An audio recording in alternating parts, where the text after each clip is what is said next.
దేవుని కొరకు నిలబడినట్లయితే ఏమవుతుందంటండి, నా నామమున మీరు దూషించబడతారు. క్రీస్తు నిమిత్తమైన నింద గొప్ప భాగ్యం అంట, మామూలు భాగ్యం కాదు.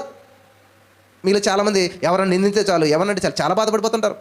దేవుని కొరకు ఎప్పుడు మెచ్చుకోవాలి, మిమ్మల్ని అందరినీ కూడా ఎప్పుడు మంచి జరగాలి, ఎప్పుడు మేలే జరగాలి, ఎప్పుడు ఇదే కావాలని చూసుకుంటారు. కానీ నిజంగా దేవుడి నిమిత్తమైన వచ్చినట్టు నింద ఎంతో అద్భుతంగా మార్చబడతా తెలుసా? హల్లెలూయా. నేను ఇంట్లో కూర్చుని పరిచయం చేసుకునేవాడిని, మమ్మల్ని విమర్శించడం ప్రారంభించారు. విమర్శ పెరిగే కొద్ది ఆశీర్వాదం పెరుగుతూ వచ్చింది. హల్లెలూయా. నిన్ను దూషించిన వారిని, నిన్ను దేశించిన వారిని, నిన్ను విమర్శించిన వారిని నువ్వు అస్సలు పట్టించుకోవద్దు. ఎప్పుడైతే వాళ్ళని గెంజిలో ఏగలా తీసి పడేస్తావో దేవుడు నిన్ను సింహాసనం మీద ఎక్కిస్తాడు. హల్లెలూయా, హల్లెలూయా. అంతేగాని నేను విమర్శించే వాళ్ళ వైపు అర్థం పెట్టుకుని చూసుకుని నన్ను విమర్శించారు, నన్ను అన్నారంటే అది దేవునికి వాళ్ళకి సంబంధం. దేవుడు ఏం చేస్తాడు తెలుసా? ఎప్పుడైనా సరే నేను ఎవరైనా విమర్శించినా, నేను తక్కువ అంచనా వేసినా దేవుడు వాళ్ళని ఏమి చేయడు, నిన్ను చేస్తాడు. ఏం చేస్తాడంటే నిన్ను ఉన్నతంగా హెచ్చిస్తాడు. హల్లెలూయా, హల్లెలూయా, హల్లెలూయా.